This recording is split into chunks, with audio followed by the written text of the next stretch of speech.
जय श्री कृष्ण दोस्तों, मैं रेखा अपने YouTube चैनल भक्ति ज्ञान सागर में आप सभी का हार्दिक स्वागत करती हूँ। और स्वागत है आपका मेरे चैनल पे। और कार्तिक महात्म्य का जो है आज हम 18वां अध्याय सुनेंगे। और इसी के साथ अगर आप मेरे चैनल पर नए हैं तो आप मेरे चैनल को सब्सक्राइब करके बेल आइकन का बटन जरूर दबाएं। इसी प्रकार के आगे जो है व्रत त्योहार की नोटिफिकेशन और जानकारी आपको मिलती रहेगी। और यदि आपने 17वां और 16वां अध्याय नहीं सुना है तो पूरे 17 अध्याय जो है मैंने अपने चैनल पे अपलोड करके रखे हैं, तो आप उन्हें भी ज़रूर सुने। और आज हम सुनेंगे 18वां अध्याय। तो चलिए शुरू करते हैं। बोलो कार्तिक माता की जय। 18वां अध्याय। देवर्षि नारद जी ने कहा कि अब रौद्र रूप महाप्रभु शंकर अपने वीर गणों के साथ नंदी पर चढ़ हंसते हुए युद्ध भूमि में आए। तब उनको आया देखकर उनके पराजित गण फिर लौटे आए और सिंहनाद करते हुए आयुधों से दैत्यों पर प्रहार करने लगे। भीषण रूपधारी रुद्र को देख दैत्य भागने लगे। तब युद्ध में अपने दैत्यों को परास्मुख होते देखकर जलंधर हजारों बाण छोड़ता हुआ भगवान शंकर की ओर दौड़े। और उसके शुंभ निशुंभ आदि वीर भी क्रोध से अपने होठों को कटाते हुए भगवान शंकर की ओर दौड़े। इतने में भगवान शंकर ने जलंधर के सब बाण जालों को काटकर अपने गणों को निर्भय करके अपने अन्य बाणों की आंधी से दैत्यों को पीड़ित कर दिया। और खड़गोरमा नामक दैत्य को अपने फरसे से मार डाला। बलाहक का वीर सिर काट दिया, भस्मर भी मारा गया।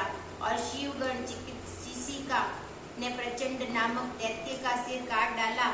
और किसी को शिवजी के बैल ने मारा, कई उनके बाणों द्वारा मारे गए। और यह देखकर जलंधर अपने शुभ आदि दैत्यों को धिक्कारने लगा। वह भयभीतों को धैर्य देने लगा, पर किसी प्रकार की भयग्रस्त दैत्य दोबारा युद्ध भूमि में आने को तैयार न हुए।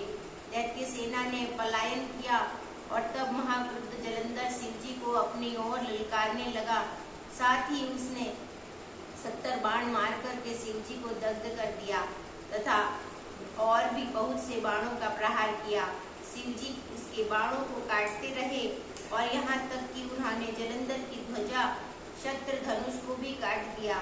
फिर 7 बाण मारकर उसके शरीर से आघात पहुंचाया। धनुष से के कट जाने से जलंधर ने एक प्रचंड बाण मारकर और उसकी गदा के टुकड़े टुकड़े कर दिए।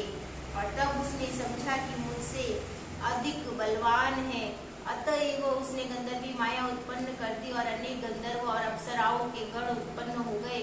वीणा और मृदंग आदि बाजों के साथ नृत्य और गान होने लगा। और इससे अपने गणों और सहित रुद्र भी मोहित हो गए और उन्होंने युद्ध बंद कर दिया। फिर तो काम मोहित जलंधर बड़ी शीघ्रता से त्रिनेत्र भगवान शंकर का रूप धारण करके वृषभ पर बैठकर पार्वती के पास जा पहुंचा। उधर जब पार्वती ने अपने पति को जाते देखा तो उसने सखियों का साथ त्याग दिया और आगे आई। पार्वती को देखकर कामातुर जलंधर का वीर्य पतन हो गया और उसके पतन से वह जड़ भी हो गया। और गौरी ने उसे दानव समझा और अंतर ध्यान होकर उत्तर की ओर मानस पर चल गई। और वह वहां पार्वती को न देखकर जलंधर फिर शिवजी की ओर लौटा। उधर पार्वती जी ने भगवान विष्णु को बुलाकर दैत्य का वकृत्य कहा और यह प्रश्न किया कि आप इससे अवगत है। और भगवान विष्णु ने हाथ जोड़कर सिर नवाकर उत्तर दिया, आपकी कृपा से मुझे सब कुछ ज्ञात है और माता जो आज्ञा हो पालन करूंगा।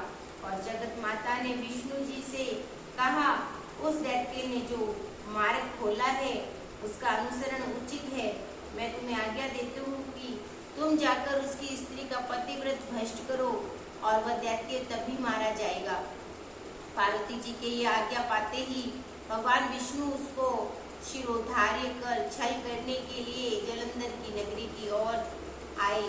और यहीं पर जो है ये 18वां अध्याय समाप्त होता है। इससे आगे का अध्याय हम अगले वीडियो में सुनेंगे। और इसी के साथ अगर आपको मेरी वीडियो अच्छी लगी हो तो आप इसे लाइक और शेयर करें। साथ ही जो है मेरे चैनल को सब्सक्राइब करके बेल आइकन का बटन जरूर दबाएं। और इसी के साथ जो है आपका दिन शुभ और मंगलमय हो, इसी कामना के साथ जय श्री कृष्ण।